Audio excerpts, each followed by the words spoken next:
Important है। आज हम आपके सामने रखने वाले हैं संत साधु शंकराचार्य, जो अपने बयान में यह कह रहे हैं कि मंदिर नहीं बल्कि मस्जिद ही बनना चाहिए। उसके साथ साथ आपके सामने कुछ जाने पहचाने और अच्छे आदमी का बयान आपके सामने रखने वाले हैं। वह भी इस बात से संतुष्ट नहीं है कि जो अयोध्या का फैसला आया है। दोस्तों, यह वीडियो बनाने में बहुत ही मेहनत लगा है, तो आपसे रिक्वेस्ट है कि आप यह वीडियो को लाइक करके शेयर जरूर कर दीजिएगा। तो चलिए वीडियो देख लेते हैं। मैं 25 साल से पूरे देश के लोगों को चैलेंज दे रहा हूं। चैलेंज मेरा कहना यह है, राम इस देश में कभी पैदा हुआ ही नहीं। कोई भी देश का इतिहासकार, विश्व हिंदू परिषद हो, आरएसएस के भागवत हो, भागवत के और पिताजी हो, या कोई मनीषी हो, दार्शनिक हो, इतिहासकार हो, संत हो, साधु हो, शंकराचार्य हो, कोई भी यह सिद्ध करे कि राम यहां पैदा हुआ, मैं कहता हूं राम कभी यहां पैदा हुआ ही नहीं। ये जबरदस्ती ये कह रहे हैं कि राम यहां पैदा हुआ। घर में माँ बाप बड़े हैं, उनको कोई पूछता नहीं है। उन्हीं को राम मानो ना, उन्हीं को सीता मानो ना। किसको सब फुर्सत है बताइए राम में एक हवा बह रही है कि आप संभवतः विधानसभा का चुनाव लड़ सकते हैं। अरे नहीं, विधानसभा लोग दुनिया बोलने दीजिए, मुझे चुनाव से मतलब नहीं। मैं चाहता हूँ कि पब्लिक जागरूक हो जाए, पब्लिक जाग जाए।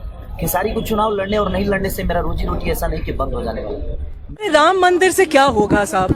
तो हमारे जब धंधे खत्म हो गए हैं, जब हमारे खेत खाली हो, हम खेती हमारी खत्म हो गई है, जब हमारे गांव खाली हो रहे हैं, तो ये मुद्दे है ना। धर्म के लिए थोड़ी बैठी है सरकार। जगह जगह लिंचिंग हो रहा है। सुएज में कितने मौतें हो रही हैं? सुएज में इस देश का नागरिक गटर में दूसरे के 5 एकड़ बोल रही है, किस आधार पर बोल रही है? तो ये कहाँ न्याय है? तो हमको तो लगता है कि सरकारी दबाव में आकर ये फैसला हुआ है। फैसले से खुश है या नहीं है? हाँ? फैसले से खुश है या नहीं है? खुश भी हैं और नहीं भी हैं। राम मंदिर बनने से क्या अनएम्प्लॉयमेंट खत्म हो जाएगा, चाइल्ड मेल न्यूट्रिशन खत्म हो जाएगा, फार्मर्स डिस्ट्रेस खत्म हो जाएगा। राम ये सब इलेक्शन के लिए, क्योंकि चुनाव आ रहा है इसीलिए चिल्ला रहे हैं। देखा था वहाँ पर मंदिर, और अगर मंदिर था भी वहाँ पर, और अगर उस वक्त आज ही इतने सालों पहले वहाँ मस्जिद बन गई थी, तो फिर से उसे तोड़ के आप क्यों बनाएंगे मंदिर? और अगर आपको बनाना, हिंदू खतरे में नहीं है, ये देश खतरे में है। ये देश खतरे में है मोदी जी, अमित शाह जैसे लोगों से, प्रज्ञा ठाकुर जैसे लोगों से। ये देश खतरे में है। आज जो सुप्रीम कोर्ट के जज ने जो बाबरी मस्जिद पर फैसला सुनाया है, वो बहुत ही निंदनीय और भ्रष्ट है। जो राम का न कोई प्रमाण है, न कोई साक्ष्य है, न कोई इतिहास है, उस राम पर सुप्रीम कोर्ट के जज ने फैसला सुनाया है। जानते हैं ये सब दबाव में किया है सुप्रीम कोर्ट के जज ने। भाइयों से कहना चाहूंगी कि ये मंदिर के चक्कर में आप लोगों को पड़ने की कोई जरूरत नहीं, क्योंकि ये मंदिर आपको बंधुआ मजदूर बनाएगी और आने वाली पीढ़ी को गुलाम बनाएगी। और मुस्लिम भाइयों, आप लोग कान खोल करके सुन लीजिए, आज बाबरी मस्जिद की बारी है और अगला आगरा के ताजमहल की बारी होगी। ये लिख करके रख लीजिए आप लोग, क्योंकि यहाँ पे एक ही जाति विशेष का कब्जा है हिंदुस्तान। ये दो लोग कौन हैं जिन्होंने 92 में ढांचा तोड़ा था, बाबरी मस्जिद तोड़ी थी, और 1949 की रात चोरी छुपे वहां पर मूर्ति रखकर आए थे। तो अदालत ने कहा कि ये दो काम इलीगल हैं। तो इससे जुड़े जो भी लोग हैं उनको इस फैसले से बाहर किया है और कहा है कि ये अपराधी की कतार में हैं। जो देखो जहां मंदिर खड़ा कर देता है। कभी सोचा आपने किसको बुला रहे हो आप? हैं? कभी विचार किया, कभी दिमाग लगाया कि मैंने मंदिर बना दिया? ध्यान रखना कि जोश तो आ गया। भगवान है ही नहीं। चैलेंज देता हूं, मेरा चैलेंज है भारत के सभी साधु सन्यासियों को, कोई ऐसा है जो ईश्वर का साक्षात दर्शन कराए? क्या कोई ऐसा आदमी है जो भगवान से सीधा दर्शन करा दे? आप ये कहे कि इस देश के अंदर भव्य राम मंदिर बनना चाहिए, अरे बनाओ, कौन मना कर रहा है तुमसे जो है। लेकिन याद रखो, कल्पना की धरा के ऊपर महल खड़े नहीं होते हैं। बालू के ढेर पर बिल्डिंग खड़ी नहीं होती है। शीशे के मकान में रहने वाले दूसरों पर पत्थर नहीं फेंकती है। अगर जितने भी मान लीजिए ईश्वर के मानने वाले लोग हैं, आस्थावान लोग हैं, तो मंदिरों में से मुकुट चोरी क्यों हो जाती है, जेवर चोरी क्यों हो जाती है, खजाने क्यों चोरी हो जाती है? क्या वो पुजारी जो बैठा हुआ है वो भगवान को नहीं मानता है? अगर कोई मुझसे पूछे तो मैं ये कहूंगा, जो ईश्वर विश्वास करने वाला है सही माने में वो ईश्वरवाद की दुहाई दे रहा है, लेकिन पक्का नास्तिक है, क्योंकि वो जानता है भगवान है ही नहीं, इसलिए वो सारी बदमाशी करता है। अरे एक दिन में फैसला जो इतने सालों से रुका पड़ा था,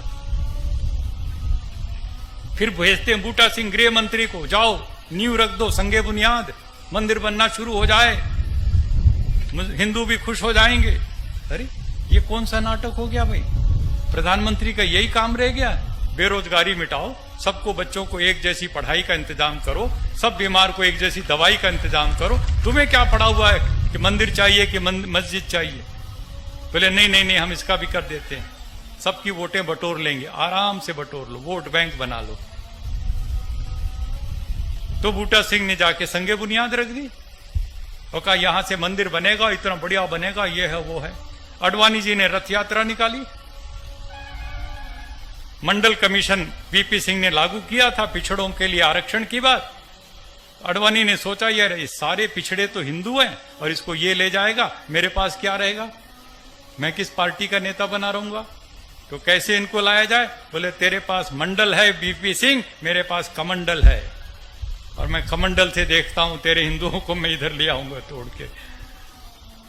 और जब रथ यात्रा निकाली सोमनाथ से, पूरी सरकार हिलने लगी और मुझे बुलाया वीपी सिंह जी ने, क्योंकि मैं मंडल कमीशन का समर्थन कर रहा था, उनकी पार्टी में नहीं था। मैंने कहा अच्छा काम है, पिछड़ों को सामाजिक न्याय मिलना चाहिए। तो उन्होंने मुझे कहा स्वामी जी इसका भी कोई हल निकालो, इस मंदिर का, ये मस्जिद वाला जो बाबरी मस्जिद। मेरे दोस्त थे सैयद साहबुद्दीन, हमारी पार्टी में थे, चंद्रशेखर जी के साथ मैं भी और वो भी। तो मैंने उनसे जाकर के पूछा, जफर याब जिलानी साहब से बात की, कोई रास्ता बताइए। उन्होंने मुझे बताया रास्ता, कहने लगे मस्जिद की जगह जो है पूरी की पूरी 2.7 एकड़ जमीन है, उसके सामने 65-67 एकड़, लगभग 70 एकड़ जमीन खाली पड़ी है, वो जमीन दे दीजिए इनको। जब अडवाणी जी रथ यात्रा में बैठ के दिल्ली आए, इधर आने से पहले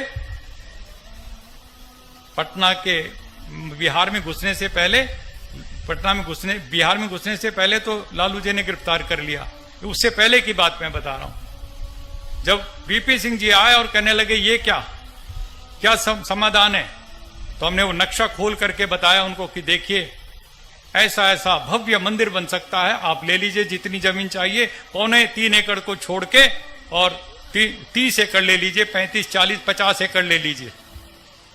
तो अडवाणी जी मुस्कुराए और बोले मुझे बेवकूफ समझ रखा है कि मैं राम का एक और मंदिर बनाने निकला हूं, आपने मेरा नारा नहीं सुना? हमने कहा उनसे एक बार फिर बताइए क्या है नारा? कहने लगे सौगंध राम की खाते हैं, मंदिर वहीं बनाएंगे। बोलने लगे वहीं का मतलब समझिए। हमने कहा वहीं का मतलब तो अयोध्या में। बोले ना, वहीं का मतलब है वो जो बाबरी मस्जिद है उसके बीचों बीच में 4 फुट बाई 4 फुट का जो मिंबर होता है जिस पे खड़ा होके इमाम खुतबा करता है, वहीं ठीक उसी जगह पर राम जी पैदा हुए, रामलला उसी।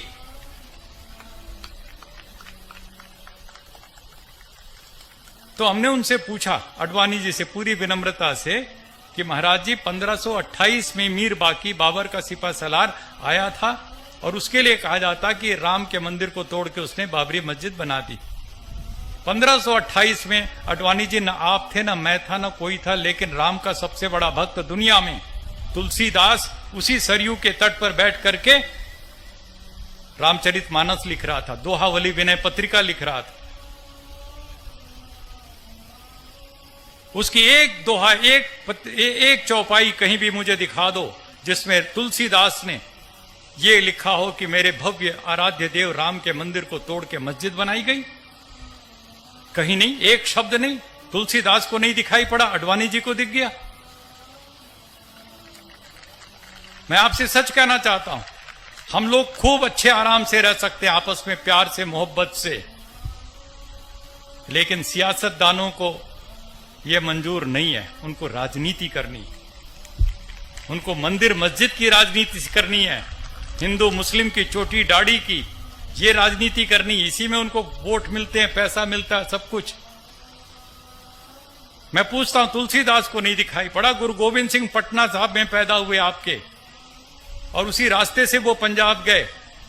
उनका कितना लिखा हुआ साहित्य, एक शब्द मुझे दिखा दो जिसमें गुरु गोविंद सिंह, जिनके 4 बच्चे शहीद हुए, दीवारों पर चुने गए, उन्होंने कहीं लिखा हो कि मेरे राम के मंदिर को तोड़ के मस्जिद बनाई?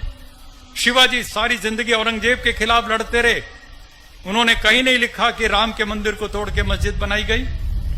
स्वामी दयानंद सरस्वती फैजाबाद में खड़े होकर के ईसाई मुसलमान सबसे शास्त्रार्थ करते थे, लेकिन कहीं भी उन्होंने नहीं लिखा सत्यार्थ प्रकाश ऋग्वेदादि भाष्य भूमिका या कहीं भी कि राम के मंदिर को तोड़ के मस्जिद बनाई गई।